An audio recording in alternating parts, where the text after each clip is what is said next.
நாம் ஆராதிக்கிற தேவன் ஒவ்வொரு நாளும் நம்மை நடத்தி வருகிற நல்ல பாதையில் நிறுத்து நன்றியோடு நான் கர்த்தரை ஸ்தோத்திரிக்கிறேன்.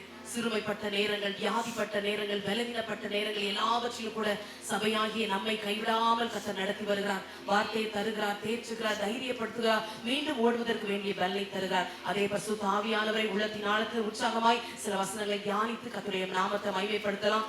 எஸ்தரின் புஸ்தகம் 9ஆம் அதிகாரம் 1ஆம் வசனத்தை ஸ்கிரீன்ல இருக்கிற மாதிரி சேர்ந்து நம்ம வாசிக்கலாம். எஸ்தரின் புஸ்தகம் 9ஆம் அதிகாரம் 1ஆம் வசனத்தின் பின்பகுதியை நம்ம வாசித்து கர்த்தர் நாமத்தை மகிமைப்படுத்தலாம். சத்தமா வாசிக்கலாமா? சத்ருக்கு கேட்கிற மாதிரி வாசிக்கலாம். அந்நாளில் தானே யூதரானவர்கள் தங்கள் பகைஞரை மேற்கொள்ளும்படிக்கு காரியம் மாறுதலாய் முடிந்தது. ஒரு வார்த்தை எழுதப்பட்டிருக்கிறது, காரியம் மாறுதலாய் முடிந்தது. நான் சொல்றேன், காரியம் ஜெயமாய் முடிந்தது. அது மாறுதல் என்று சொல்றதை விட அது ஜெயமாய் முடிந்தது. உண்மையாக ஜெயமாய் முடிந்தது. அதனாலதான் வேதம் அப்படி எழுதப்பட்டிருக்கிறது. தேவன் தம்முடைய பிள்ளைகளை தோல்வியின் பாதையில பயணிக்க வைக்கிற தேவன் அல்ல, வெற்றியை தருகிறார், ஜெயத்தை தருகிறார். நாம் ஆராதிக்கிறவர் சர்வ வல்லவர், அவர் உலகத்தை ஜெயித்தார். அதனாலதான் வேதம் தெளிவாய் சொல்லுது, சிலுவையில அவர் வெற்றி சிறந்தார் என்று எழுதப்பட்டிருக்கிறது. ஜெயித்த தேவனை ஆராதிக்கிறோம், ஜெய கிறிஸ்துவை ஆராதிக்கிறோம். நாம் தேவனை தேடுகிற ஆராதிக்கிற உண்மையாய் அவரை நோக்கி பார்க்கிற பிள்ளைகளை வெட்கப்படுத்தாதபடி கர்த்தர் ஜெயத்தின் பாதையில நடத்த அவர் போதுமானவராய் இருக்கிறார். விசுவாசத்தோடு இந்த வார்த்தையை நம்ம தியானிக்க போகிறோம். காரியம் ஜெயமாய் முடியும், காரியம் ஜெயமாய் முடியும். ஊழியத்துல காரியம் ஜெயமாய் முடியும், நம்முடைய குடும்ப வாழ்க்கையில காரியம் ஜெயமாய் முடியும், நம்முடைய பிள்ளைகளுடைய வாழ்க்கையில காரியம் ஜெயமாய் முடியும். இனி தோல்வி இல்ல. காரியம் எப்படி முடியுமோ என்று அங்கலாய்த்த அநேக பகுதிகளில ஆவியானவர் இந்த காலையில திட்டமும் தெளிவாய் நம்மோடு கூட வாக்கு கொடுக்கிறார். காரியம் ஜெயமாய் முடியும், காரியம் ஜெயமாய் முடியும். ஹல்லேலூயா.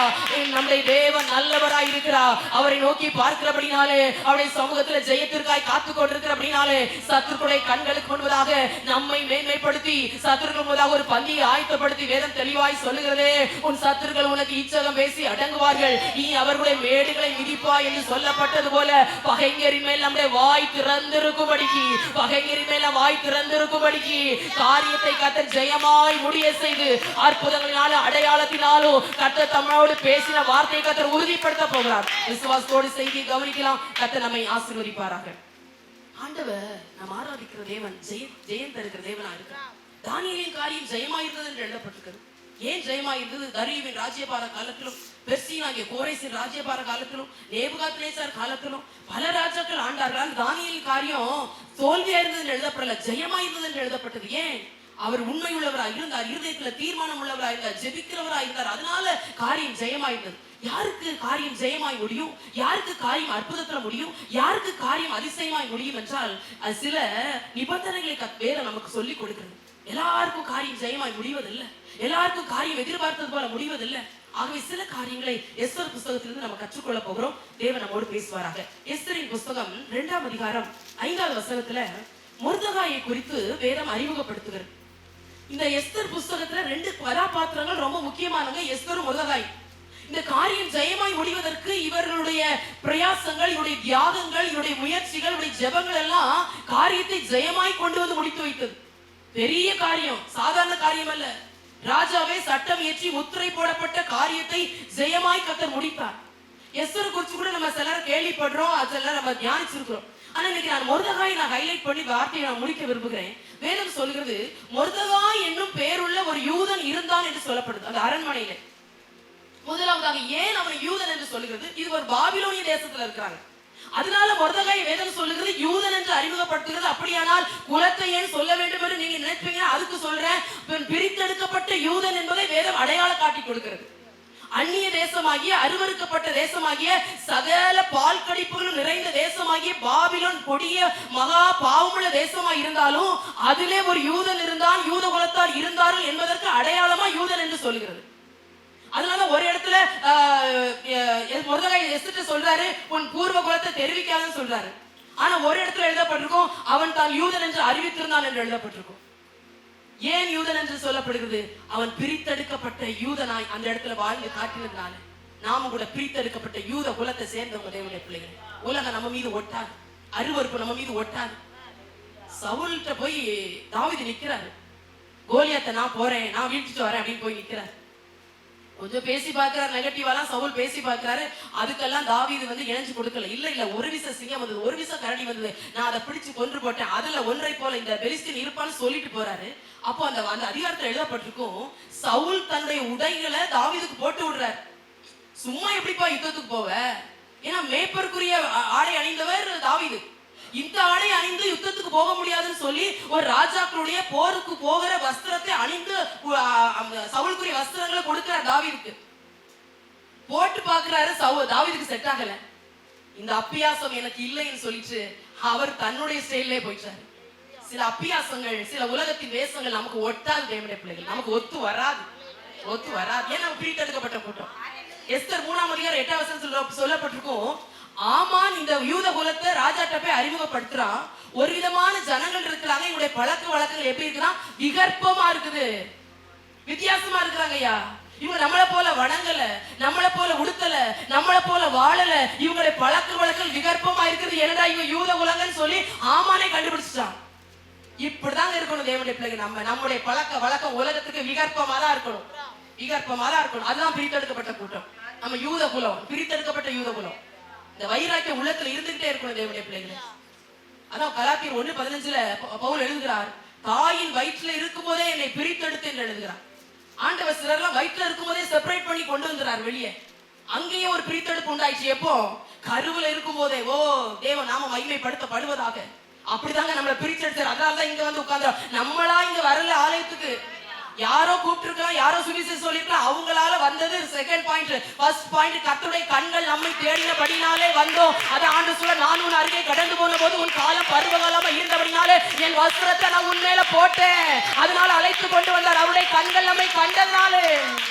யாரும் அறியாத என்னை நன்றாய் அறிந்து தேடி வந்த நல்ல நேசரே, அழகான கண்கள் என்னை கண்டதாலே முடிந்ததென்று நினைத்த நான் உயிர் வாழ்கின்றேன். அழகான கண்கள், அந்த மகிமையுள்ள கண்கள் தேடி வந்துச்சு.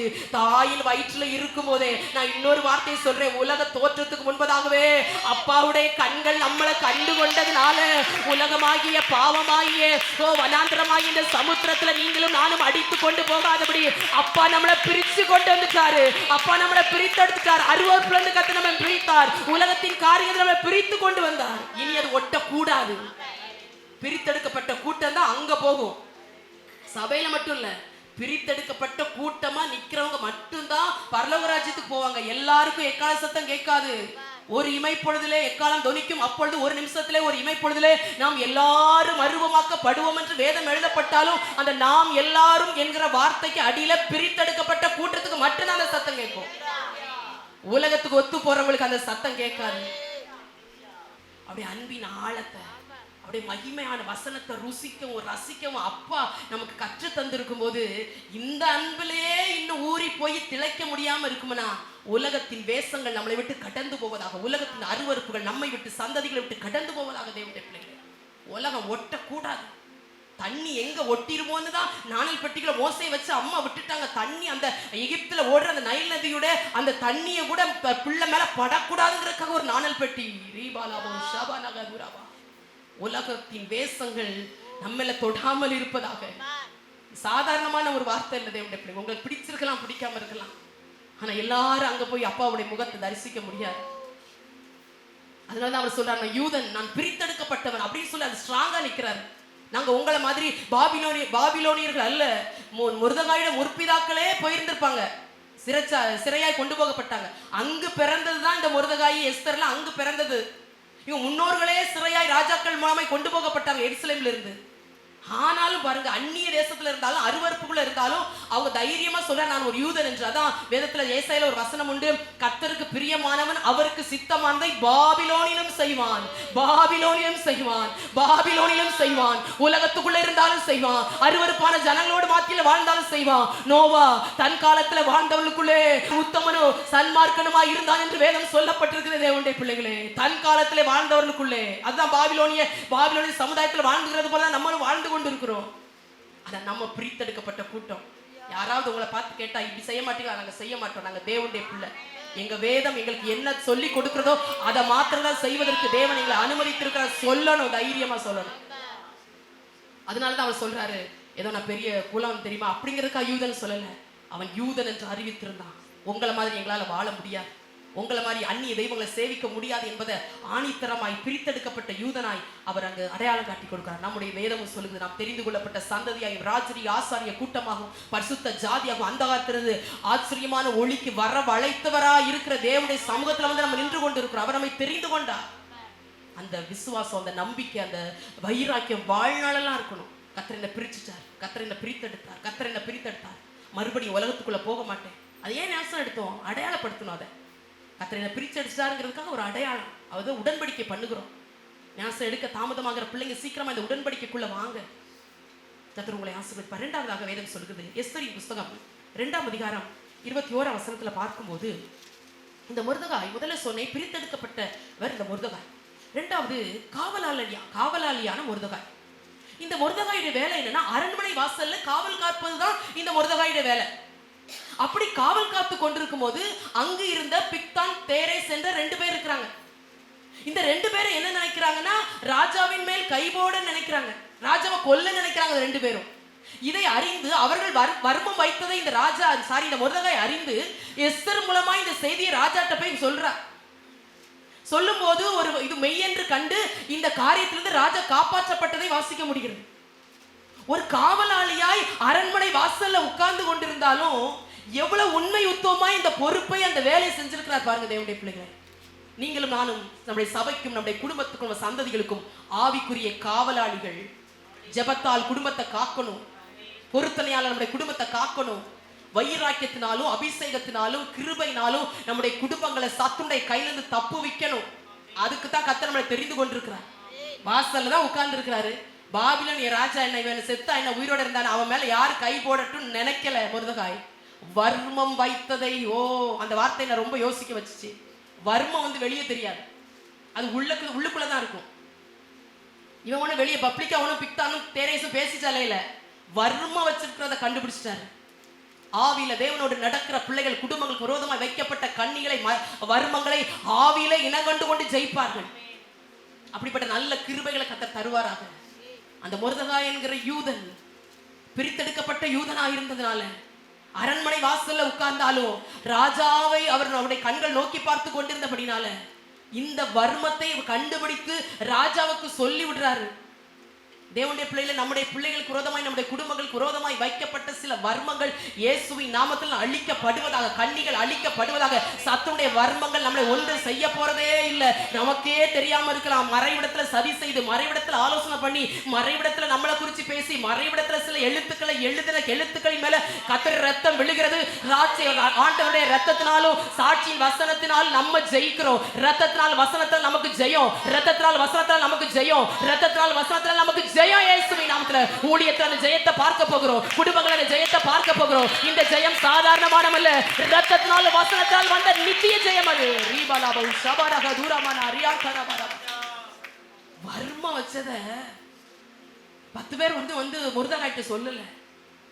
அவங்க நடவடிக்கை மாறுறத பார்த்து, அத நான் முதல்ல சொல்றேன்ல, தேவனோடு நீங்க நடந்தீங்கன்னா, தேவனுக்கு நீங்க பிரியமா இருந்தீங்கன்னா உங்க ஆவியிலே சில உணர்வுகள் வந்துடும். அது கர்த்தர் அப்படிப்பட்ட தேவ பிள்ளைகளுக்கு கொடுக்கிற பாக்கியம். அப்படிலாம் கொடுத்துருந்தாருன்னா நீங்க அதை கிருபையா எண்ணி உங்க குடும்பங்களுக்காக அதிகமா ஜெபிக்கணும்.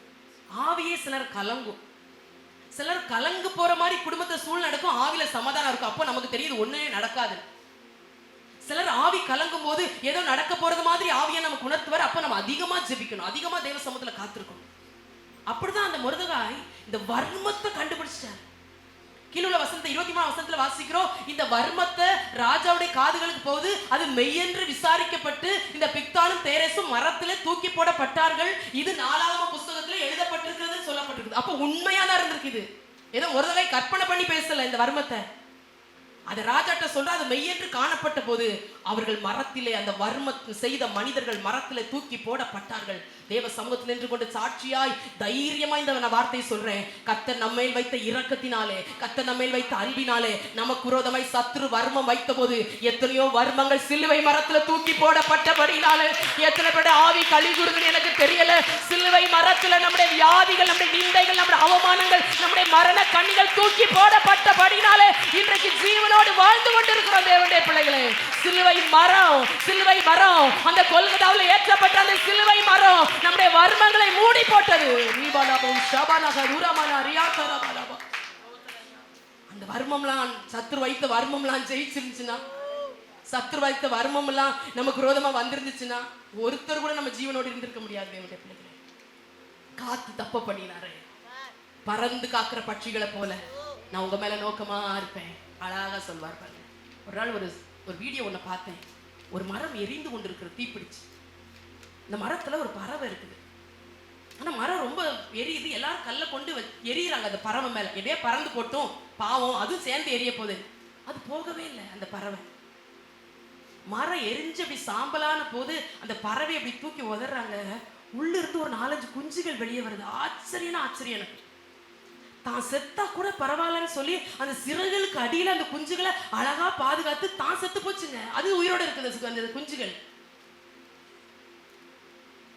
ஒரு ஆஃப்டர் ஆல் 5 அறிவு கூட இருந்திருக்காதுல அந்த குட்டி பறவைக்கு. அதுக்கே அவ்வளவு நோக்கமா இருக்கும்னா, உன்னை தொடுகிறவன் என் கண்மணியை தொடுகிறான், உன்னை தொடுகிறவன் கண்மணியை தொடுகிறான் என்று ஆண்டவர் வாக்கு கொடுக்கிறான். நமக்கு விரோதமாய் உருவாக்கப்படுகிற ஆயுதங்கள் வாய்க்காதே போகும். சத்துடைய வர்மங்கள் இனி பலிப்பதில்லை. வர்மம் வைத்து கண் வைத்து காய்மகரமாய் பார்த்து கொண்டிருக்கிற சில பொல்லாத ஆவிகள் சபிக்கப்படுகிறது இந்த பகற்காலத்துல. உங்களுக்கு விரோதமாய் சதித்திட்டம் தீட்டி உங்கள் நாளை குறிக்க வேண்டும் என்று சொல்லி, உங்கள் ஜீவியத்தை கெடுக்க வேண்டும் சொல்லி, உங்கள் பிள்ளைகளை அபகரிக்க வேண்டும் என்று சொல்லி சத்துரு எடுத்த வர்மங்கள் அழிக்கப்படுகிறது இயேசுவின் நாமத்தினால.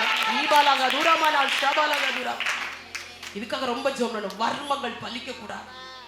வர்மத்தை கூட கண்டுபிடிச்சு சொல்ல தெரியுதுல மொர்தெகாய்க்கு. அதான் பவுல் எழுதுறாரு, எபேசியர் 6:11 எழுதுறாரு, பிசாசின் தந்திரங்களோடு எதிர்த்து நிற்க திராணி உள்ளவர்களாகும்படி சர்வாயுத வர்க்கத்தை தரித்துக் கொள்ளுங்கள். இன்னொரு இடத்துல 2 எழுதுறாரு, சாத்தானின் தந்திரங்கள் நமக்கு தெரியாதவைகள் அல்லவே என்று எழுதுகிறார். இந்த எபேசியில சொல்றாரு, பிசாசின் தந்திரங்களோடு எதிர்த்து நிற்க திராணி உள்ளவர்களாகுங்கள் என்று சொல்றாரு. அதான் தந்திரம் தான் இந்த வர்மம். வெளியே சொல்லாமலே சதித்திட்டம் தீட்டுறது. இதை மொர்தெகாயால அறிந்து அதை ராஜாவுடைய காதுகள் கொண்டு போய் சேர்க்க முடியுமானால் தேவனுடைய பிள்ளைகளே, சத்துடைய தந்திரங்களை அறிந்து புரிந்து ஜெபித்து ஜெயம் எடுக்க வேண்டிய கிருபைகளை கர்த்தர் நமக்கு தரணும். அப்படி அந்த ஆவி பலப்படுத்தப்படணும். யாரோ ஜெபிப்பாங்க, எனக்காக யாரா ஜெபிக்கிறாங்க. நம்முடைய ஜெபம் சத்துருக்களை ஜெயிக்க வைக்கும். அதிகாரம் உள்ள ஜெபமா இருக்கணும், அர்ப்பணிப்புள்ள ஜெபமா இருக்கணும், அபிஷேகம் நிறைந்த ஜெபமா இருக்கணும். அப்படி ஜெபித்து சத்துடைய கிரியைகளை மேற்கொள்ள வேண்டிய கிருபைகளை கர்த்தர் நமக்கு தருவாரா. இந்த சம்பவம் 2:23 வாசிக்கிறோம். எஸ்தர்ல 4ஆகம புஸ்தகத்துல எழுதப்பட்டுச்சா. எந்த சம்பவம்? மொர்தெகாய் வர்மம் வைத்தவர்களை ராஜாவுக்கு காட்டி கொடுத்து அந்த வர்மம் வைத்த மனிதருடைய கைகளுக்கு ராஜாவை விடுவித்த சம்பவம் 4ஆம் புஸ்தகத்துல எழுதப்பட்டுச்சா. எங்க மொர்தெகாய் ராஜா இல்ல, அரண்மனை வாசல் காக்குறவன், அடிமைகளுக்கு சந்ததியில வந்தவர், சிறையா கொண்டு போனப்பட்டாங்க முற்பிதாக்கள், அவங்க சந்ததியில பிறந்தவர், அந்நிய தேசம், அருவருப்புள்ள தேசம், அரண்மனை வாசல்ல உட்கார்ந்துட்டு பெரிய காரியத்தை செஞ்சு முடிச்சார். அது 4ஆகம புஸ்தகத்துல ராஜாக்களை குறிச்சு தான் எழுதி இருக்கணும். ஆனா மொர்தெகாய் குறிச்சு அந்த புஸ்தகத்துல எழுதி வச்சாங்களா? ஏன்னா மொர்தெகாய் அவ்வளவு பெரிய காரியத்தை செஞ்சு ராஜாவுடைய ஜீவனுக்கு உத்தரவாதம் பண்ணினபடினால. இதுல ஒரு ஆவிக்குரிய சத்தியத்தை நான் சொல்லிட்டு போறேன் தேவனுடைய பிள்ளைகளே. நீங்களும் நானும் தேவனுக்காய் செய்த பிரயாசங்கள், படுகிறதான பிரயாசங்கள், தியாகங்கள், அலைச்சல்கள் எல்லாவற்றையும் ஆண்டவர் ஞாபக புஸ்தகத்துல கர்த்தர் எழுதி வைத்திருக்கிறார். ஒன்றை கூட கர்த்தர் மறக்கிறவர் அல்ல. எபேசியர் 6:10 படி மறந்து விடுவதற்கு அநீதி உள்ள தேவன் அல்ல. ஞாபக புஸ்தகத்தில் நம்முடைய கிரியைகளை எழுதி வைத்து ஜீவ புஸ்தகத்தில் நம்முடைய பெயரை எழுதுகிறார். ராஜாவுக்காக செஞ்ச இந்த ஒரு காரியம் ஆண்டவர் எப்பவுமே அவருக்காக செயல்படுறவங்களை அவர் வெறுமையா விடுறதில்லை. இந்த யோய்தான் ஒரு ஆசாரியன் இருப்பார். அதை நம்ம வாசிக்கிறோம் ராஜாக்கள் எல்லாம். யோய்தா ஒரு ஆசாரியன். அதான் யோசேபாளுடைய கணவனை தான் சொல்லிட்டு இருக்கிறேன். அவரை குறித்து ஒரு வார்த்தை எழுதப்பட்டிருக்கும், அவனை ராஜாக்களின் கல்லறையிலே வைத்தார்களாம். எங்க யோய்தா ஒரு ஆசாரியன், அவர் ராஜா இல்ல, ஆனா அவரை ராஜாக்களின் கல்லறையில வச்சாங்களாம். தேவனுக்காக செய்யற பிரயாசங்களை கர்த்தர் ஹானர் பண்ணவே செய்யறார் தேவனுடைய பிள்ளைகள். அப்படிதான் இங்க மொர்தெகாய் ஆண்டவர் இந்த இடத்துல கர்த்தர் நினைவு ஊறும்படி இந்த 4ஆம் புஸ்தகத்துல எழுதப்பட்டது. மூன்றாவதாக எஸ்தரின் புஸ்தகம் 3ஆம் அதிகாரம் 2ஆவது வசனத்துல வாசிக்கிறோம். ஆகையால் ராஜாவின் அரமனை வாசலில் இருக்கிற ராஜாவின் ஊழியக்காரர் எல்லாரும் ஆமானை வணங்கி நமஸ்கரித்து வந்தார்கள். அவனுக்கு இப்படி செய்ய வேண்டும் என்று ராஜா கட்டளையிட்டிருந்தான். ஆனாலும் மொர்தெகாய் அவனை வணங்கவும் இல்லை, நமஸ்கரிக்கவும் இல்லை. இல்ல வாசிக்கிறோம். முதல்ல சொன்னேன், பிரித்தெடுக்கப்பட்ட யூதனாய் இருந்தார். இரண்டாவதாக ஒரு காவலாளியாய் இருந்த மொர்தெகாய், மூன்றாவதாக உலகத்திற்கு ஒத்து போகாத மொர்தெகாய். ஆமான உயர்த்தி வச்சிட்டார ராஜா. ஏன்னா அவன் அமலேக்கியன், ஆகாகியன்னா அமலேக்கியன். அந்த அமலேக்கியனுக்கு ஹை போஸ்ட், அவனை வணங்கணும் என்பது ராஜா கட்டலன்னா அவனுக்கு எவ்வளவு பெரிய போஸ்டிங் கொடுக்கும். ராஜாவுக்கு அடுத்த ஸ்தானத்துல இருக்கிற ஆமான். எல்லாரும் அவனை வணங்குறாங்க, வணங்கத்தான் செஞ்சிருக்கணும் மொர்தெகாயும். ஏன்னா இருக்கிறது அந்த தேசத்துலாம் இருக்கிறாரு, அந்த அரண்மனை தான் வேலை பார்க்கிறாரு. ராஜ கட்டளை மீறினா மரணமே வரலாம், வேலையும் பறி போகலாம். தெரியும் தான் மொர்தெகாய்க்கு. பரவாயில்ல, வேலை போனாலும் பரவாயில்ல, ஜீவனே போனாலும் பரவாயில்ல, அவனை வணங்க முடியாதியா, அவன் அமலேக்கியன். எங்கள் தேவனுடைய பார்வையில் அருவருக்கப்பட்ட சந்ததி தான் அந்த அமலேக்கியன். அதனால அவனை வணங்க முடியாது. வேதம் சொல்லுகிறது அவனை நமஸ்கரிக்கவும் இல்லையா, அவனை வணங்கவும் இல்லையா. எல்லாரும் வணங்குறாங்கல்ல. கீழே உள்ள வசனத்துல சொல்றாங்க, ஏ ராஜா கட்டளையிட்டு இருக்கு உனக்கு தெரியுமா, ஏன் நீ வணங்காம இருக்க? அவன் சொல்ற வணங்க முடியாது, வணங்க முடியாது. உலகத்தோடு ஒத்த வேஷம் தரிக்க மொர்தெகாயால முடியல, செய்ய மாட்டார் அவர். ஏன்னா அவர் பிரித்தெடுக்கப்பட்டவர். அதனால 5ஆம் அதிகாரம் 9ஆம் வசனத்துல வாசிக்கிறோம், ஆமானுக்கு முன்பாக எழுந்திராமலும் அசையாமலும் இருந்தான். ஆமான் அங்க உள்ள வரும்போது அவர் பாட்டுக்கு கீழே உட்கார்ந்துட்டு இருப்பார். பொதுவா பெரியவங்க வந்தா எழுந்து நின்று மரியாதை கொடுப்பது நம்முடைய கல்ச்சர் கூட தான். ஆனா மொர்தெகாய்க்கு உள்ளத்துல ஒரு வைராக்கி இருந்துச்சு. தேவனுடைய பிள்ளையா நான் இருக்கும்போது அந்நிய அருவருக்கப்பட்ட அமலேக்கியனாகிய உனக்கு முன்பா நான் எழுந்திருக்க முடியாதுன்னு சொல்லி வேதம் அழகா அடையாளப்படுத்துறது. எழுந்திராமலும் அசையாமலும் இருந்தான். அப்படி இருந்தாலும் அட்டன்ஸ்ல என்ன, நீ உள்ளவா, நீ போ அரண்மனைக்குள்ள, நான் உனக்கு முன்பா எழுந்திருக்க முடியாது. என்ன ஒரு வைராக்கியம் தேவனுடைய பிள்ளைங்க. வைராக்கியம் உள்ள ஒரு யூதனா இங்கு மொர்தெகாய் அறியப்படுகிறார். எழுந்திருக்க முடியல. மொர்தெகாய் எழுந்திருக்கலாம், இன்னும் கூட ஹை போஸ்டுக்கு போயிருக்கலாம், இன்னும் கூட ஆமான்ட்டு இருந்து நிறைய காரியங்கள் இவருக்கு கிடைச்சிருந்திருக்கலாம். வேண்டாம், எனக்கு வேண்டாம், நான் உலகத்துக்கு ஒத்து போக முடியாது. அவனை வணங்குறத நமஸ்கரிக்கிறத நான் உலகத்துக்கு ஒப்பிட்டு நான் பேசுறேன். இன்னைக்கு நிறைய நேரத்துல நம்ம என்னதான் சத்தியம் கேட்டாலும், என்னதான் ஒரு காரிய தேவ சமூகத்துல வசனத்தின் ஆழங்களை நம்ம கற்றுக்கொண்டாலும், மனிதர்களை பிரியப்படுத்துவதற்காக உலகத்துக்குள்ள கொஞ்சம் இறங்கி தானே போறோம். சிலர் உலகத்தின் வழிபாடுகளை கற்றுக்கொள்வதற்கு மன விரும்பதான தேவனுடைய பிள்ளைகளை செய்து விரும்பதான செய்து. ஆனா மொர்தெகாய் அப்படி செய்யலையே.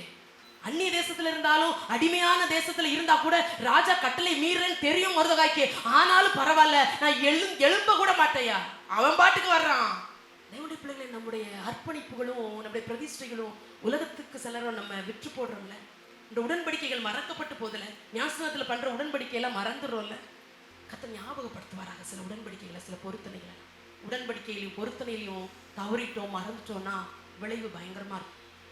அதான் எப்ராயிமை குறித்து ஆண்டு ஓசியால 4:17 சொல்வாரு, எப்ராயிம் விக்கிரங்களோடு இணைந்திருக்கிறான், அவனை போக விடுங்கிறார். அவர் தான் வலதுகரத்தின் மகனாய் எப்ராயிமை தெரிந்து கூட, அவன் இடது கையால் ஆசீர்வதிக்கப்பட வேண்டியவன் எப்ராயிம். ஆனா வலதுகரத்தால் ஆசீர்வதிக்கப்பட்டு அவரை தனக்கான ஒரு கோத்திரமாய் ஜாதியாய் கர்த்தர் தெரிந்து கொண்டார். அந்த மறந்துருச்சு எப்ராயிம், அது விக்கிரங்களோடு இணைஞ்சிச்சு. அதனால திரும்பிவான் கூப்பிட்டு பார்த்தாரு, திரும்பி வர இஷ்டம் இல்லைன்னு சொல்றாரு, போக விடு அப்படிங்கிறாரு. கிருபையை இழந்த ஒரு கோத்திரமாய் அங்க அறியப்படுகிறது இந்த எப்ராயிம். அதுக்கப்புறம் சொல்றாரு, எப்ராயிமை அவனை எப்படி கைவிடுவேன்னு சொல்றாரு. ஆனா இந்த வசனம் எனக்கு ரொம்ப உணர்ப்பு. அடிக்கடி நான் இதை தியானிச்சு பார்ப்பேன். அவனை போக விடு அப்படிங்கிறாரு தேவனுடைய பிள்ளைகளை. நம்மளை அப்படி போக விட்டுட்டாருன்னா, போயிட்டு வா உலகம் வேணும் தானே போன, உலகத்தோட இணைஞ்சிட்டுல போக விடு நம்மளை விட்டுட்டாருன்னா, கிருபைக்கு எப்பவுமே எக்ஸ்பிரிடேட் உண்டு தேவனுடைய பிள்ளை. கிருபையை உதாசீனப்படுத்தக்கூடாது, கிருபையை விருதாவாக்கக்கூடாது, கிருபையை வீணடிக்கக்கூடாது. ஒரு காரியத்துல இறங்கிட்டாருங்கிறதுக்காக வாழ்நாளெல்லாம் தேவனுக்கு விரோதமா, தேவனுக்கு பிரியமில்லாத எந்த காரியத்தை செஞ்சாலும் ஆண்டவர் இறங்கிக்கிட்டே இருப்பாருன்னு தப்பு கணக்கு போட்டுறக்கூடாது. அதனாலதான் ஆண்டவர் எரேமியாட்ட சொல்லும்போது சொல்வாரு, மோசேயும் சாமுவேலும் ஆரோனும் என் சமூகத்துல இருந்து கூப்பிட்டா கூட நான் அவங்களுக்கு இறங்க மாட்டேன் என்று சொல்லி ஆண்டவர் தன்னுடைய கோபத்துல வைராக்கியமாய் ஆணையிடுகிறார். உலகத்துக்கு இணைஞ்சிட்டோம்னா தேவ சத்தத்தை நம்ம காதுகள் கேட்காது, தேவ இறக்கம் நமக்கு கிடைக்காது. திருமணமோ வேலையோ எதிர்காலமோ சகல நன்மைகளோ எதுக்காக கூட உலகத்தோட ப்ளீஸ் கையெடுத்தாலும் உங்களை கும்பிடுறேன் ஜாயின் ஆகிறாதீங்க தேவனுடைய பிள்ளைகளை. சில நன்மைகள் தாமதிக்கலாம், பரவாயில்ல. உலக நன்மைகளுக்காக இம்மைக்காக மாத்திரம் அப்பாவை தேடி நம்ம தேவ சமூகத்துக்கு வரலையே தேவனுடைய பிள்ளைகளை. நமக்கு ஒரு நித்திய நன்மை அங்க ஆயத்தமா இருக்கிறது. ஒரு நித்திய வீட்டுக்கு போறல, கைவேலை இல்லாத கட்டப்பட்ட ஒரு வீடு நமக்காக ஆயத்தமா இருக்கிறது. அதுக்காக அல்லவா இந்த உலக வாழ்க்கையில பாடுகள், கஷ்டங்கள், கண்ணீர்கள், வேதனைகள் எக்ஸெட்ரா என்னெல்லாம் போட்டுக்கலாம். அவ்வளவு தூரம் நம்ம வாழ்க்கையில பாடுகள் இருந்தாலும் தேவனை தேடி வர்றோம். ஏன் அங்க போய் நிக்கணுங்கிறதுக்காக. அடிக்கடி பரலோகம் கேட்டு நமக்கு ரொம்ப அது சீப்பா போயிட்டு, செத்தா பார்த்துக்கலாம், அங்க போமா போகலையான்னு அப்படின்னா நினைக்கிற சிலர் உண்டு. சிலர் பரலோகத்தை நம்பவே மாட்டாங்க. ரட்சிக்கப்பட்ட பிள்ளைகளா இருப்பாங்க, அப்படிலாம் பரலோகமே இருக்காது அப்படின்னு. இங்க ஆண்டவர் எப்ராஹிமை கடிந்து கொள்கிறார். அவன் போட்டும் அவன் இணைஞ்சிச்சா அப்புறம் போட்டு பேசி பேசி பார்த்தாரா, அவன் இணைஞ்சிச்சா அப்புறம் போட்டுன்னு விட்டுறாரு. இணையிற வரைக்கும் பேசுவார், சிலர் இணைஞ்சிட்டா பேச மாட்டார் உலகத்தோடு. ஆனா மொர்தெகாய் எப்படி இலையில சரி எல்லாரும் கையெடுத்து வணங்குறாங்களா, நமஸ்கரிக்கிறாங்களா மொர்தெகாய. நான் சும்மா அப்படி விஷ் பண்றேன், சும்மா சும்மா லேசா அப்படி செஞ்சிருக்கலாம் தானே. காம்ப்ரமைஸ் பண்ண விரும்பல மொர்தெகாய். நான் எந்திக்கவும் மாட்டேன், நான் அசையவும் மாட்டேன். நான் தேவனுடைய பிள்ளையா, நான் தேவனுடைய பிள்ளை. உன்னை எவ்வளவோ உயர்த்தி வச்சிருக்கலாம், உன்னை எவ்வளவோ ஹை போஸ்ட்ல உட்கார வச்சிருக்கலாம். அதுக்காக நான் ஆராதிக்கிற தேவனை தவிர யாரையும் வணங்க மாட்டேன், யாரையும் வணங்க மாட்டேன். மனிதர்களை வணங்குகிற கூட்டங்கள் பெருகி போனது, விக்கிரங்களை வணங்குகிற கூட்டங்கள் பெருகி போனது. தேவனுடைய பிள்ளைகளே, நம்ம தேவனை தான் வணங்குறோம், அதுல நம்ம மாற்றுக்கருத்து இல்லதான். உண்மையா உலகம் அந்த ஆவிக்குரிய வாழ்க்கையில உள்ள வராதபடி பார்த்து பார்த்து பார்த்து தேவனை பின்பற்றி வர்றோமா? சொல்றாருல, விக்ரமனோடு இணைஞ்சிட்டான் அப்படின்னு கதறாரு. எப்ராஹிமே எப்ராஹிமே. இந்த ஓசியா புத்தகத்தை கொஞ்சம் வாசித்து பாருங்க, கண்ணீர் தானா வரும். எப்ராஹிமே, உன்னை கைப்பிடிச்சு நடக்க பழக்கினே, நீ அசிரியாட்ட போறியே, குணமாக்குற நான் உனக்கு தெரியாம போறியே, நான் உன்னை எப்படி மறப்பேன், நான் உன்னை எப்படி கைவிடுவேன், உனக்கு விரோதமாய் பேசுறது முதல் என் இருதயம் உனக்காக புலம், அப்படியெல்லாம் கதறி மீட்டு கொண்ட எப்ராஹிம். அந்த எப்ராஹிமே விக்ரமனோட இணைஞ்சு போய்கிட்டு இருக்கு. உலகத்தோடு இணைஞ்ச பிறப்பாடு சத்தியம் ரொம்ப உள்ள போகாது, அது சும்மா டைம் பாஸிங்கா மாறும், அது வேண்டா வெறுப்பா மாறும். ஏன் இப்படி பேசுறாங்க அப்படின்னு மாறும். இன்னைக்கு சபைகள் அப்படித்தானே தேவனுடைய பிள்ளைகளை ஆங்காங்கே போய் கொண்டிருக்கிறது. சத்தியம் பேசுனா பிடிக்கிறது இல்லை. நம்ம சபை அப்படி வருக வரைக்கும் அப்படி இருக்காது. ஆசீர்வாதமான பிரசங்கம் பண்ணுகிறதுனால ஆசீர்வதிக்கப்படுவதல்ல, நாம் ஆசீர்வாதத்தின் பாத்திரமா இருப்போம், ஆனால் ஆசீர்வாதம் நம்மை தேடி தானாய் வரும். நான்காவதாக இந்த மொர்தெகாய் குறித்து வாசிக்கும் போது 4ஆம் அதிகாரம் 1ஆம் வசனத்துல வாசிக்கும் போது இந்த 3ஆம் அதிகாரத்திலேயே ஒரு சம்பவம் நடக்கிறது. ஏனென்றால் இந்த மொர்தெகாய் ஆமானுக்கு முன்பாக எழுந்திராமலும் அசையாமலும் இருப்பதை பார்த்து ஒரு பெரிய சதி திட்டத்தையே இந்த ஆமான் தீற்றான். மொர்தெகாய் மாத்திரமல்ல, அந்த யூத குலத்தையே அழிக்க வேண்டும் என்று பெரிய சதி திட்டம் தீட்டப்படுகிறது. இது மொர்தெகாயுடைய காதுகளுக்கு வருகிறது. இப்ப 4ஆம் அதிகாரம் 1ஆம் வசனத்துல வாசிக்கிறோம், துயர சத்தமாய் நகரத்தின் நடுவே புறப்பட்டு போய் என்று வாசிக்கிறோம். அலறி கொண்டு அலறார், அப்படியே துயர சத்தமாய். என் குலத்தையே அழிக்க நினைச்சிட்டானே, அதற்கு சட்டம் இயற்றப்பட்டு முத்திரை போடப்பட்டாயிற்று, எல்லா நாடுகளுக்கும் அனுப்பப்பட்டாயிற்று.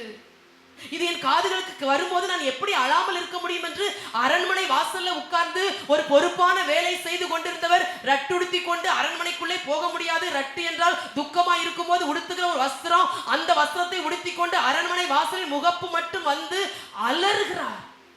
ஒரு ராஜாவுக்காகவே அன்னைக்கு வர்மம் வைத்ததை கண்டுபிடிச்சு சொன்னவர் முழு யூதகுலமும் அழிக்கப்படும் போது எப்படி மொர்தெகாயால சும்மா இருக்க முடியும்? அதனால பின்னுள்ள வசனத்துல எஸ்தர்ட்ட சொல்லி அனுப்புறாரு. நடந்த யாவற்றையும் மொர்தெகாய் கேள்விப்பட்டு அப்புறம் எஸ்தருக்கு ஆள் அனுப்பி கேட்கறாங்க, என்ன நடந்துச்சு? அண்ணன் தங்கச்சி உறவு முறை தான் அந்த எஸ்தரும் மொர்தெகாய். நிறைய பேர் சித்தப்பா அப்படின்னு சொல்லுவாங்க, இல்ல சித்தப்பா சிறிய தகப்பன் குமாரத்தி, அதனால அண்ணன் தங்கச்சி உறவு முறை தான். அதனால தன்னுடைய அண்ணனாகிய மொர்தெகாய், சகோதரனாகிய மொர்தெகாய் இந்த ரெட்டு வஸ்திரம் உடுத்தி கொண்டிருப்பதை பார்க்க முடியாத எஸ்தர் வஸ்திரங்களை எல்லாம் கொடுத்து விடுறாங்க. என்ன இந்த ட்ரெஸ் உனக்கு நல்லா இல்லைன்னு, இப்ப இதை உடுத்தி. அவனோ அதை ஏற்றுக்கொள்ளாது இருந்தான். எனக்கு தேவை ஜெயம், எனக்கு தேவை சத்துருக்களை ஜெயிக்கிற ஜெயம். இப்பொழுது நான் நீ கொடுக்கிற ராஜரீக வஸ்திரங்களை நான் இப்போது உடுத்தி கொள்வதற்கு நேரம் அல்ல அப்படின்னு சொல்லி முழு சிந்தையும் தேவன் தருகிற ஜெயத்திற்காய் காத்திருந்த அப்படின்னு அலறுகிறார். எஸ்தர்ட்ட சொல்லி அனுப்புறாரு. எஸ்தர் சொல்றாங்க, என்ன இவ்வளவு பெரிய சம்பவம் நடந்துச்சு? அப்படி சொல்லல, இந்த 30 நாள் அளவு ராஜா என்னை கூப்பிட்டு விடல, நான் அப்படிலாம் போக முடியாது, ராஜாட்ட போய் பேச முடியாது. 13-14 வசனங்கள்ல ரொம்ப வான் பண்றாரு. எஸ்தர் சொல்றாரு, இந்த காலத்துல நீ மௌனமா இருந்தால் ரட்சிப்பு, யூதருக்கு சகாயம் ரட்சிப்பு வேறொரு இடத்திலிருந்து எழும்போம். இப்படிப்பட்ட காலத்துக்கு உதவியா இருக்கும்படி உனக்கு ராஜமயமே கிடைத்திருக்கலாமே. 13 வசனம் சொல்றாரு, நீ தப்புவா என்று மனதில் நினைவு கொள்கிறாத, இல்ல நீயும் தப்ப மாட்ட, நீயும் சேர்ந்த சாவ. எப்படி கடிந்து கொள்றாரு பாருங்க. ஒரு விதத்துல சகோதரி தான், ஆனா இன்னொரு விதத்துல அவர் ராணி. மொர்தெகாயோட நல்ல பதவியில தான் தங்கச்சியாகி எஸ்தரை கத்தர் உட்கார வச்சிருக்கிறாரு. அதனால கடிந்து கொள்ளாம இருக்கல, எச்சரிக்கிறார். இதைத்தான் தேவனுடைய பிள்ளைகள் ஆவியானவர் சபைகளுக்குள்ள செய்கிறார். எச்சரிக்கிறது ஆவியானுடைய பிரதானமான வேலை. சகல சத்தியத்துக்குள்ள அவர் நம்மை நடத்துகிற தேவன் வேலை வந்து ஆவியானுடைய பிரதானமான வேலை. ஏன் சபைகள்ல சிலரை காத்துற எச்சரிக்கிறார், கடிந்து கொள்கிறார், போதிக்கிறார், உணர்த்துகிறார். அது ஆவியானுடைய வேலை. அது மனிதனுடைய வேலை இல்லை. அதனால எச்சரிப்பு கொடுக்கப்படும் போது எஸ்தர் உணர்வடைகிறாங்க. அது வரைக்கும் அவங்க தெரியல, அவங்க தான் பாணியில தான் ட்ராக்ல தான் போயிட்டு இருக்காங்க. இது பெரிய விஷயமா இருந்தாலும் ராஜாட்ட இப்ப போக முடியாது சொன்ன அதே எஸ்தர் சொல்றாங்க, நீர் போய் சூசால இருக்கிற யூதரை கூடி வர செய்து நீங்களும் ஜெபம் பண்ணுங்க, நானும் என் தாதிமாரும் அல்லும் பகலும் புசியாமலும் குடியாமலும் இருந்து நாங்கள் ஜெபிப்போம், செத்தாலும் சாகிறேன் என்று மொர்தெகாய்க்கு இருந்த வைராக்கியத்தை எஸ்தருக்கு மொர்தெகாயால கடத்த முடியுமானால். நான் அடிக்கடி தீமோத்தேயை சொல்லுவேன், ரொம்ப எனக்கு பிடிக்கும் தீமோத்தேயை. சொல்றாருல பவுல் எழுதுறாருல, முந்தி இந்த விசுவாசம் ஒரு பாட்டியாகி லோயிசாளுக்குள்ளும் தாயாக்கி ஐனிக்கேலுக்கும் நிலைக்கிறது, இப்பொழுது உனக்கும் நிலைக்கிறது. உன் பாட்டு இருந்துச்சு, உங்க அம்மாட்ட இருந்துச்சு, உன்னை விட்டு போயிட்டுனாரா? உனக்குள்ள இருக்குப்பா, உனக்குள்ள இருக்கு. இந்த வார்த்தை எஸ்தர் நேரம் கடந்து வந்தபோது எஸ்தர் உணர்வடைகிறாங்க. ஓ, காரியம் இப்படியா இருக்குதா? அப்போ பரவாயில்ல, நம்ம செத்தாலும் சாவோம், ராஜத்தை போய் நிற்போம், ஆனா ஜெபிச்சுட்டு போவோம்னு சொல்லி தைரியமாய் அவர்களும் சேர்ந்து முடிவெடுக்கிறாங்க. தேவனுடைய பிள்ளைகளை ஆவியானவர் அநேக நேரங்கள் நம்மோடு பேசுகிறார், உணர்த்துகிறார், எச்சரிக்கிறார். ஏன்? நம்முடைய பாதையை கத்தர் கிளியர் பண்றார். அப்போஸ்தலர் 2:37 பேதுரு பிரசங்கம் பண்ணிட்டு இருக்கிறார். அந்த வசனம் அழகாய் சொல்லும், இதை அவர்கள் கேட்டபோது இருதயத்திலே குத்தப்பட்டவர்களாகி பேதுருவையும் மற்ற அப்போஸ்தலரையும் பார்த்து, சகோதரரே, நாங்கள் என்ன செய்ய வேண்டும் என்று, இதுதாங்க ரட்சிப்பு, இதுதான் உண்மையான மனம் திரும்புதல், இதுதான் இன்னைக்கு சபைகளுக்குள்ள வேணும். இதை அவர்கள் கேட்டபோது என்ன கேட்டாங்க? பேதுரு பிரசங்கம் பண்ணிட்டு இருக்கிறாங்க. 2ஆம் அதிகாரத்தில் ஆவியானவர் ஊற்றப்பட்டார், பெந்தேகோஸ்து நாளிலே பலத்த இடி முழக்கம் போல பெருங்காற்று போல ஆவியானவர் சபையில அசைத்தார் என்று சொல்லணும். அவ்வளவு பெரிய மாற்றங்கள் சபைகளுக்குள்ளே நடந்து கொண்டிருக்கும் போது பேதுரு எழுப்பி, நான் நினைக்கிறேன் பேதுருடைய ஃபர்ஸ்ட் பிரசங்கம் அது. யாருக்கனவே 3 தடவை மறுதலிச்ச பேதுரு, பயந்து போன பேதுரு, இப்ப ஆவியானவர் ஊற்றப்பட்ட போது ஆவியின் கிருபையினால் தைரியமா எழுந்து நின்று பிரசங்கிக்கிறார். அப்படி தைரியமா எழுந்து நின்று பிரசங்கிக்கும் போது இதை அவர்கள் கேட்டபோது அந்த வார்த்தை ரொம்ப முக்கியம். என்ன பேசினாரு? நான் உன்னை விட்டு விலகுவதில்லைன்னு பேசினாரா? உங்கள் முகங்கள் எடுக்கப்படாதுன்னு பேசினாரா? இல்ல. நீ இழந்ததெல்லாம் திரும்ப பெற்றுக்கொள்ள பேசிட்டு இருந்தாரு.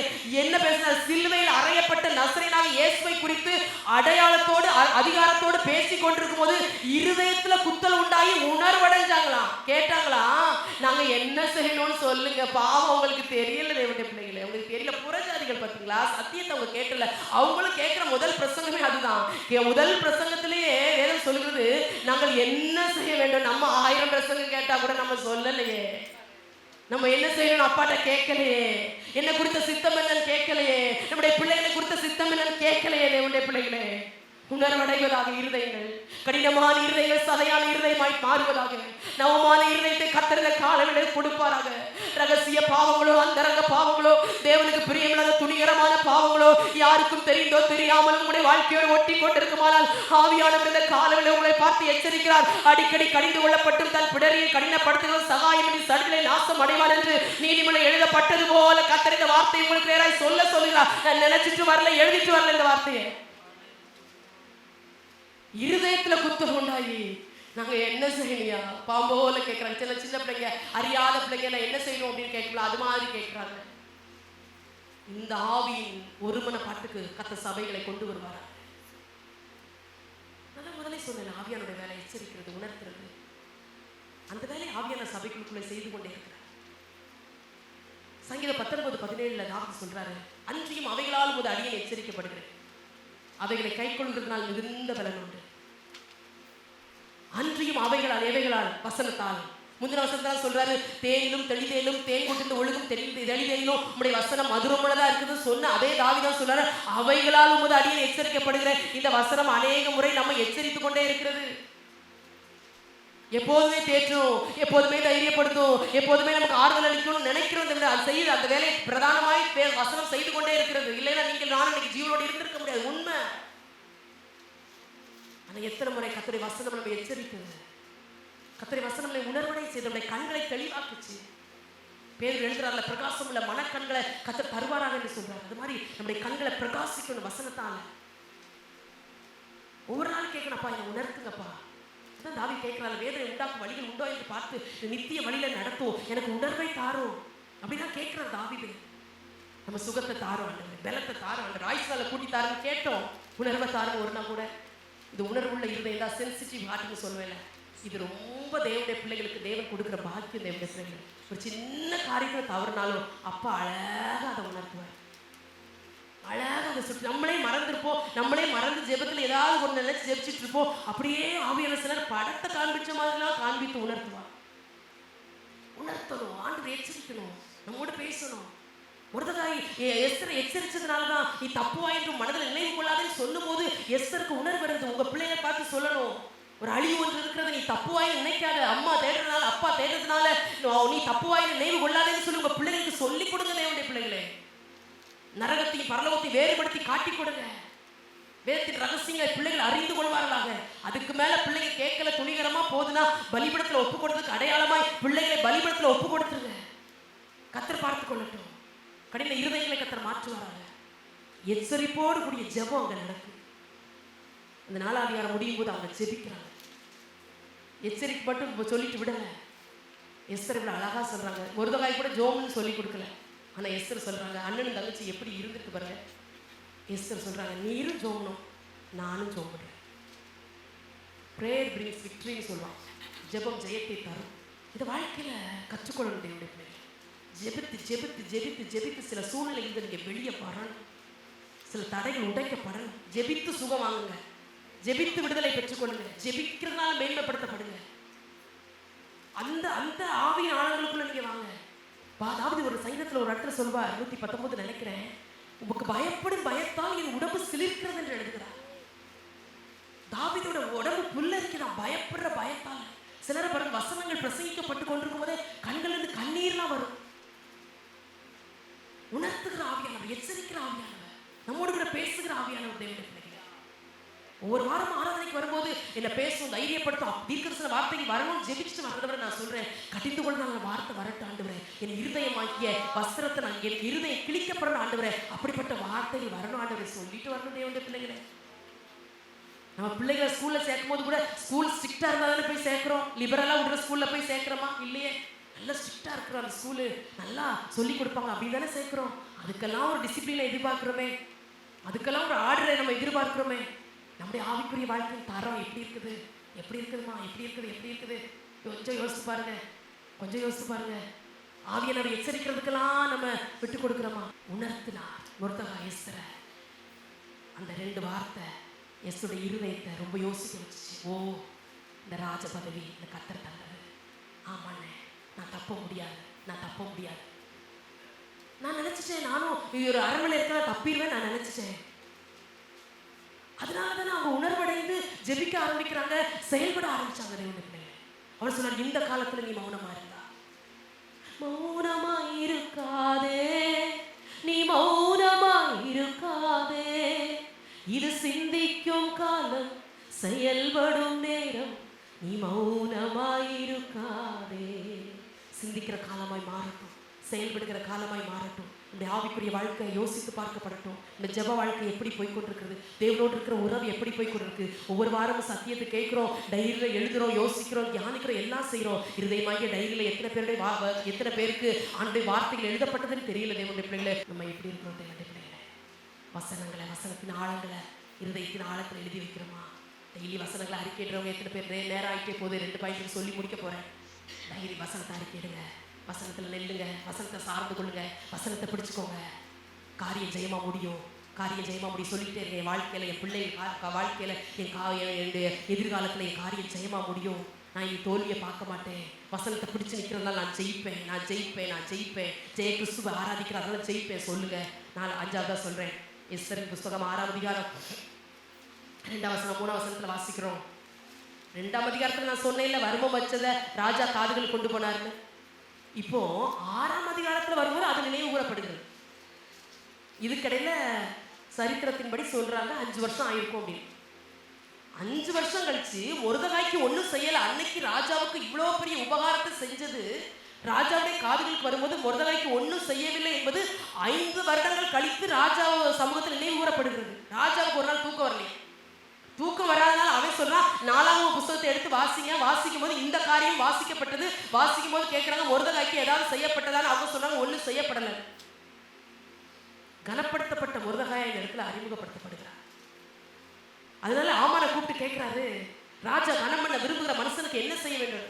அந்த ஆமான் சொல்றான், ராஜா போடுற வஸ்திரம் போடணும், ராஜா ஏறுகிற வாகனத்துல ஏறணும், இப்படி எல்லாம் நிறைய பெரிய காரியத்தை சொல்றான். அப்ப ராஜா சொல்ல, நீயே அதை செஞ்சிரு. 6ஆம் அதிகாரம் 10ஆம் வசனத்துல வாசிக்கிறோம். எல்லா ஆமான வச்சு எல்லா காரியத்தையும் செய்ய வச்சுட்டாரு ராஜா. யாரை அழிக்கலாம், யாரை கொல்லலாம், யாரை வகை தேடலாம்னு சொல்லி மூர்க்க வெறி கொண்டிருந்தானோ அதே சத்துருவை தேவனுடைய பிள்ளைகளா இருக்கிற மொர்தெகாயை அலங்கரிக்க கர்த்தர் வச்சு வைக்க வச்சுட்டார். என்ன பெரிய கிருபை பாருங்க தேவனுடைய பிள்ளைகள். இப்படிதாங்க இருக்கும் ஆண்டோடைய வழி நடத்தல, ஆண்டோட டீலிங்களா. அதை எத்தனை பேர் உணர்ந்திருக்கிறீங்க வாழ்க்கையில அப்படின்னு எனக்கு தெரியல. நம் தேவன் பராக்கிரமசாலியாக தெய்வத்தை ஆராய்ந்து கொண்டு இங்க ஆமானே மொர்தெகாயை கனம் பண்ண வைக்கிறாரு. எஸ்தர் 8ஆம் அதிகாரம் 2ஆம் வசனத்துல வாசிக்கிறோம். இங்க இதுக்குள்ளேயும் சம்பவத்தை கர்த்தர் இந்த காரியத்தை ஜெயமா கர்த்தர் முடிச்சு கொடுத்துட்டாரு. எஸ்தர் விருந்து வைத்து அதுல ஆமான் அழிக்கப்பட்டு அதே தூக்கு மரத்துல ஆமான் தூக்கி போடப்பட்டு மொர்தெகாய்க்காக செய்து அதே தூக்கு மரத்துல ஆமான் தூக்கி போடப்பட்டு எல்லா காரியத்தையும் கர்த்தர் ஜெயமா முடிச்ச போது 8ஆம் அதிகாரம் 2ஆம் வசனம் சொல்லுகிறது, ராஜா போடக்கூடிய மோதிரம் சத்துருடைய அரண்மனை எல்லாவற்றையும் எடுத்து இந்த மொர்தெகாய்க்கு கொடுக்குறாரு. அவ அடிமை. ராஜ வஸ்திரம் தரிப்பதற்கு அவருக்கு ஒண்ணு அனுமதி இல்லை, அதிகாரம் இல்லை.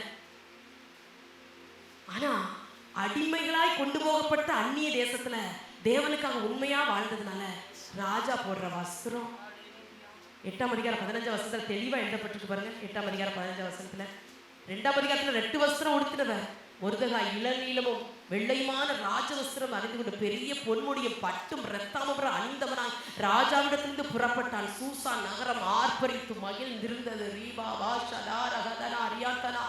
தேவன் தம்முடைய பிள்ளைகளுக்காக இடைப்படுகிற விதம் இப்படித்தாங்க ஆச்சரியமா இருக்கும், வித்தியாசமா இருக்கும். உலகத்துக்காக ஒத்து போகாம தனித்து நின்று தேவனுக்காக வைராக்கியமா நின்று காட்டுங்க. உங்க வாழ்க்கையில நடக்கிற ஒவ்வொன்று சாட்சியா மாறும் தேவனுடைய பிள்ளைகளே. எந்த நகரம் கலங்குச்சோ, எந்த நகரம் புலம்புச்சோ, எந்த நகரம் அழுதுச்சோ அதே நகரத்துல ஒரு பெரிய ஆர்ப்பரிப்பு. அன்னைக்கு பைத்தியக்காரனை போல 2ஆம் அதிகாரம் 4ஆம் அதிகாரத்துல அல்லறின் அதே மொர்தெகாய் ராஜவஸ்திரம் தரித்தவனாய் தேவ சமூகத்துக்கு புறப்பட்டு போறான். கேட்டு வாங்கல, எனக்கு ராஜவஸ்திரம் வேணும், எனக்கு ராஜா கணம் பண்ற எல்லா காரியமும் எனக்கு வேணும். மொர்தெகாய் எதையுமே கேட்டு வாங்கல, தானா தேடி வந்துச்சு. ஏன்? கர்த்தருக்காக நின்னதுனால, உலகத்து மேல சிந்த வைக்காம தேவனுடைய பிள்ளைகளுக்காக நின்னதுனால ஆண்டவர் மொர்தெகாய் இவ்வளவு கனம் பண்ணார். தேவனுடைய பிள்ளைகளை எஸ்தரின் புத்தகம் 9ஆம் அதிகாரம் 4ஆம் வசனம் சொல்லுகிறது, மேன்மேலும் பெரியவனானா. உயர்த்திக்கிட்டே போறாரு, உயர்த்திக்கிட்டே போறாரு. ஒரு கீர்த்தி எல்லா நாடுகளிலும் பிரசித்தமாயிடுச்சு. எங்க இவர் ராஜா இல்லையே, ராஜா இல்லையே. இவர் கீர்த்தியை போய் பேசுறதுக்கு இவர் என்ன பெரிய 127 நாடுகளை ஆண்ட அர்த்தசஷ்டா ராஜாவும் கீர்த்தி பிரசித்தமாகலமா? செத்து போன ஆமாண்ட கீர்த்தி பிரசித்தமாகல. தேவனுக்காய் தனி மனிதனாக இருந்தாலும் யூத குலத்துல இருக்கிற பிரித்தெடுக்கப்பட்ட கூட்டத்துல இருந்ததுனால மொர்தெகாய் கீர்த்தி எல்லா நாடுகளிலும் கர்த்தர் பேச வைத்து பெரியவனாக்கினார். மொர்தெகாய் என்றால் அர்த்தம் என்ன? அவருடைய பெயருக்கு 2 அர்த்தம் சொல்கிறார்கள். ஒன்று மர்தூக். மர்தூக் என்பது பாபிலோனிய தெய்வம். அதனால மர்தூக்கின் சேவகர் என்ற அர்த்தம் தான் மொர்தெகாய்க்கு அர்த்தமா. இன்னொரு அர்த்தம் சிறிய மனுஷன் என்ற அர்த்தம் சொல்றாங்க. 2 அர்த்தம் சொல்றாங்க. ஒண்ணு மர்தூக்கின் சேவகர், இல்லை என்றால் சிறிய மனுஷன் என்று. அவர் பேரே சிறிய மனுஷன் என்று. ஆனா வேதம் சொல்ல அவன் பெரியவனானான். பேரையே கர்த்தர் மாற்றி எழுத வச்சாரு. அது அந்த அதிகாரம் எஸ்தரின் புத்தகம், சரித்திர புத்தகம் முடியும் போதே இப்படிதான் எழுதப்பட்டிருக்குது. எஸ்தர் 10ஆம் அதிகாரம் 3ஆம் வசனத்துல வாசிக்கிறோம். அதை போடுறீங்களா? எஸ்தரின் புத்தகம் 10ஆம் அதிகாரம் 3ஆம் வசனம். அவன் 2வது ராஜாவாகி அகாஸ்வேருக்கு 2வது ஆனாலும் யூதருக்குள்ள பெரியவனா இருந்தான் என்று வேதம் சொல்லுது. அங்கேயும் 9ஆம் அதிகாரத்துல சொல்லி பெரியவன் என்று எழுதப்பட்டிருக்குது, இங்கேயும் பார்க்கிறோம் பெரியவன் என்று எழுதப்பட்டது. ஆனா பேர் வந்து சின்ன மனுஷன். ஆனா கர்த்தரே அவரை பெரியவன் ஆக்கினார். ஆண்டு ஆபிரகாம் வாக்கு கொடுக்கறல, நான் உன்னை பெரிய ஜாதியாக்கி. ஆபிரகாம் கேட்கல, என்ன பெரிய மனுஷன் ஆக்குங்கன்னு கேட்கல. நான் உன்னை பெரிய ஜாதியாக்கி உன்னை ஆசீர்வதித்து உன் பேரை பெருமைப்பட்டு நீ ஆசீர்வாதமாக இருப்பார். நம்மளை ஆசீர்வதிக்கிறார், நம்மளை பெரியவனாக்குகிறார்.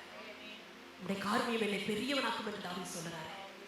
சம்பாதிக்கிற சம்பாத்தியம் பெரியவனாக்கு எழுதல, அவருடைய காரியம், அவருடைய தயவு, அவருடைய இரக்கம்.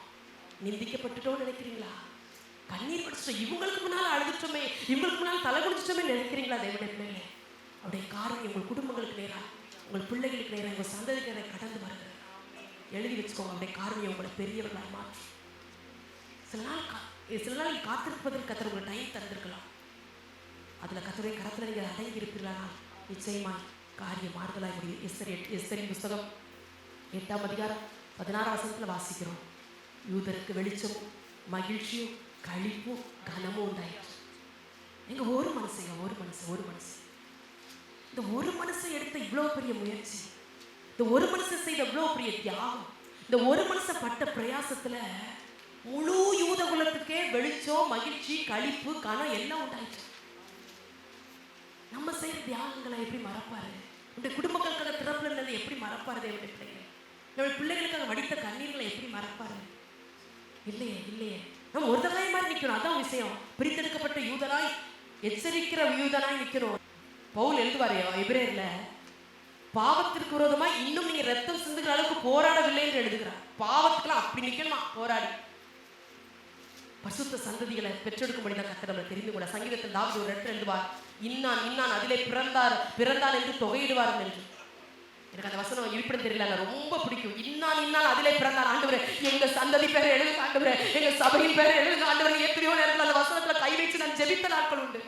நமக்குன்னு ஒரு ஜீனியாலஜி உண்டு. நம்ம குடும்பத்துல அப்பா, தாத்தா, பாட்டி, அந்த ஜீனியாலஜில எழுதுறதை நான் பெருமையா நினைக்கிறேன். தேவனுடைய பிள்ளைகளே, கிறிஸ்துவின் சந்ததியாய் அறியப்பட்டு ஜீவ புஸ்தகத்துல நம்முடைய பேர்கள் எழுதப்படுறதை நான் அடையாளப்படுத்தி பேசிக் கொண்டிருக்கிறேன். அந்த கிருபைகளை கர்த்தர் நமக்கு தருவாராக. அப்படி எழுப்பி நிற்கலாம். காரியம் ஜெயமாய் முடியும். இனி தோற்று போவதில்லை. கர்த்தருக்காக வேறு பிரிக்கப்பட்டு நில்லுங்க தேவனுடைய பிள்ளைகளை. கர்த்தர் உங்களை ஆசீர்வதிப்பா, கர்த்தர் உங்களை உயர்த்துவா, கர்த்தர் உங்களை மேன்மைப்படுத்துவா. அநேக நாள் அங்கலாய்க்கு காத்திருந்து சோர்ந்து போய் வந்திருக்கிற தேவ பிள்ளைகளை கர்த்தர் உங்களோடு கூட திட்டமும் தெளிவா பேசியிருக்கிறார். காரியம் ஜெயமாய் முடியும். எல்லாம் 2 நிமிஷமா இருந்தாலும் நல்லா ஜெபிக்க ஆரம்பிங்க. வாய்களை திறந்து ஜெபிங்க. என் காரியம் ஜெயமா முடியும், நான் தோற்று போவதே இல்லை. சத்துருடைய திட்டங்கள் அழிக்கப்பட சொல்லுங்க. சத்துருடைய திட்டம் அழிக்கப்படணும், தேவ திட்டம் நிறைவேறணும். இது வைராக்கியமான ஜெபம், இது வாழ்நாளெல்லாம் செய்ய வேண்டிய ஜெபம்.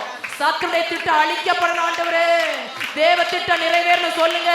சத்துருடைய திட்டம் அழிக்கப்படணும், தேவ திட்டம் நிறைவேறணும். சத்துருடைய திட்டம் அழிக்கப்படணும், தேவ திட்டம் நிறைவேறணும் ஆண்டவரே. சத்துருடைய திட்டங்கள் அழிக்கப்படுது, சத்துரு வைத்த வர்மங்கள் அழிக்கப்படுது, சத்துரு நாள் குறித்த குறிப்புகள் அழிக்கப்படுகிறது. இயேசுவின் நாமத்தால காரியம் ஜெயமாய் முடிகிறது, காரியம் ஜெயத்துல முடிகிறது. ஆவியானவர் சில காரியத்தை கட்ட ஜெயமாய் திருப்பி கொண்டு வருகிறார். சில வர்மங்கள் அழிக்கப்படுகிறது, கண் வைத்து அலைந்த சில வர்மத்தின் ஆவிகள் பிடிக்கப்படுகிறது. வெள்ளம் போல சத்துரு வந்தாலும் ஆவியானவர் கொடியேற்றுவார். வெள்ளம் போல சத்துரு வந்தாலும் ஆவியானவர் கொடியேற்றுவார். தண்ணீர்கள் உடைந்து ஓடுவது போல் சத்துருவை சிதறடிப்பார். தண்ணீர்கள் வைராக்கியமா சொல்லுங்க, போல் சத்துருவை சிதறடிப்பார். தண்ணீர்கள் உடைந்து ஓடுவோர் சத்துருடைய சேலை உடைகிறது, சத்துருடைய திட்டங்களை உடைகிறது. ஒரு தண்ணி உடைந்து, ஒரு அணை உடைந்து தண்ணீர் எப்படி வெளியேறி போகுமோ அதே போல சத்துரு உட்புகுதலும், சத்துரு குடியோடி போது இனி இராது. சத்துருடைய வாசஸ்தலங்கள், தேவன் வாசம் பண்ணுகிற